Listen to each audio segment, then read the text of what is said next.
स्वागत है आप सभी का अपने यूट्यूब चैनल जीकेसी स्टडी में। प्यारे बच्चों, आज हम लोग जीव विज्ञान से संबंधित कुछ महत्वपूर्ण प्रश्नों को देखेंगे। ठीक है, तो आइए हम लोग प्रश्न को हल करते हैं। तो आज का हमारा पहला प्रश्न है प्यारे बच्चों, आज का पहला प्रश्न है हमारा कि मनुष्य के मस्तिष्क का भार होता है। ठीक है, ये पहला प्रश्न है आज का कि मनुष्य के मस्तिष्क का भार होता है, कितना होता है प्यारे बच्चों। तो पहला का जो है ऑप्शन नंबर 2 सही हो जाएगा। मनुष्य के जो है मस्तिष्क का भार होता है 1300 ग्राम से लेकर के 1400 ग्राम तक। ठीक है, तो चलिए अगला प्रश्न देखते हैं। अगला प्रश्न यानी दूसरा प्रश्न है प्यारे बच्चों कि तंत्रिका तंत्र का कार्य होता है। तंत्रिका तंत्र का क्या कार्य बताइए।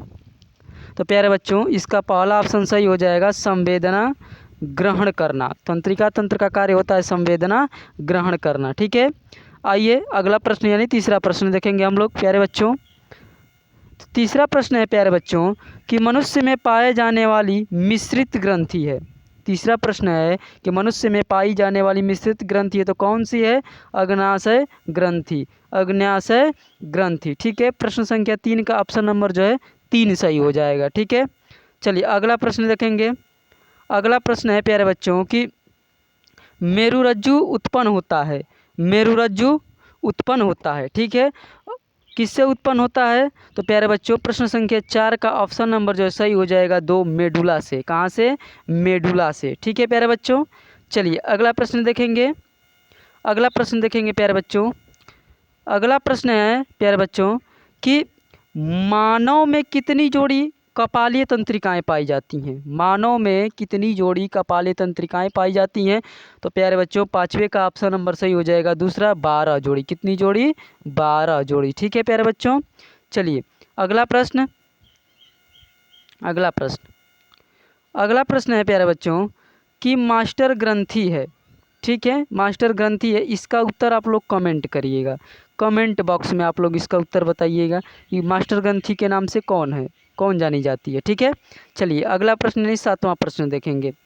7वां प्रश्न है कि पीयूष ग्रंथि पाई जाती है। 7वां प्रश्न है कि पीयूष ग्रंथि पाई जाती है। तो प्यारे बच्चों, इसका ऑप्शन नंबर पहला हो जाएगा मस्तिष्क के अधर तल पर। मस्तिष्क के अधर तल पर। ठीक है, चलिए अगला प्रश्न देखेंगे यानी 8वां प्रश्न। 8वां प्रश्न है प्यारे बच्चों कि ऑक्सीटोसिन का श्रावण कहाँ से होता है।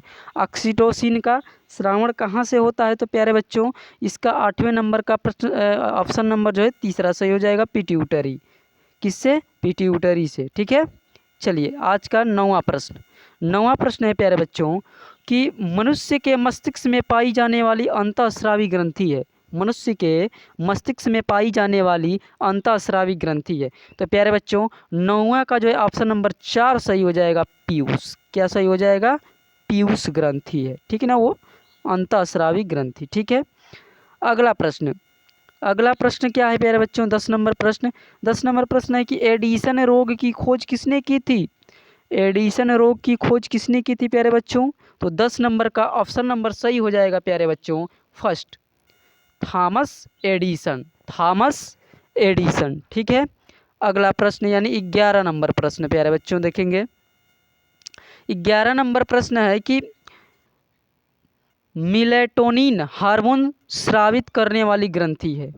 मिलेटोनिन हार्मोन स्रावित करने वाली ग्रंथि है, तो कौन सी ग्रंथि है? तो 11 नंबर का प्यारे बच्चों ऑप्शन नंबर सही हो जाएगा पहला, पीनियल। कौन सी?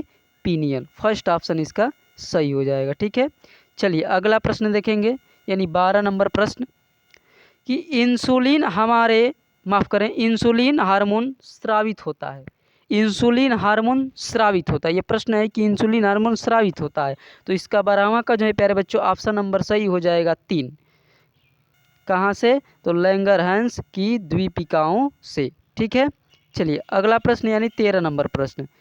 13 नंबर प्रश्न है प्यारे बच्चों कि रुधिर में शर्करा का नियमन करता है। रुधिर में शर्करा का नियमन करता है। 13 नंबर प्रश्न। तो 13 नंबर प्रश्न का ऑप्शन नंबर सही हो जाएगा 2, इंसुलिन हार्मोन। Insulin hormone. ठीक है, अगला प्रश्न यानी 14 नंबर प्रश्न प्यारे बच्चों। 14 नंबर प्रश्न है कि किस हार्मोन की कमी से मधुमेह रोग हो जाता है? बताइए, किस हार्मोन की कमी से मधुमेह रोग हो जाता है? तो प्यारे बच्चों 14 नंबर का ऑप्शन नंबर फर्स्ट सही होगा, इंसुलिन। इंसुलिन नामक हार्मोन की कमी से मधुमेह रोग हो जाता है। ठीक है, अगला प्रश्न देखेंगे। अगला प्रश्न है कि नर में जनन क्षमता कौन सा हार्मोन बढ़ाता है? नर में जनन क्षमता कौन सा हार्मोन बढ़ाता है? तो प्यारे बच्चों 15 नंबर का ऑप्शन नंबर सेकेंड सही हो जाएगा, टेस्टोस्टेरॉन। टेस्टोस्टेरॉन नाम का हार्मोन जो है नर में जनन क्षमता को बढ़ाता है।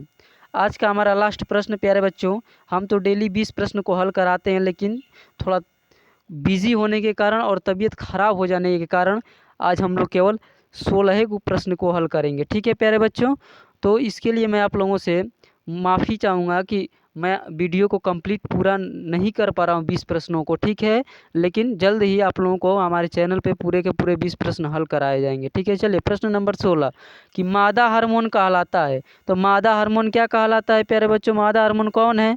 कौन है इनमें से मादा हार्मोन? तो प्यारे बच्चों सभी लोग जानते हैं कि एस्ट्रोजन है। ऑप्शन नंबर 3 सही हो जाएगा 16 नंबर प्रश्न का।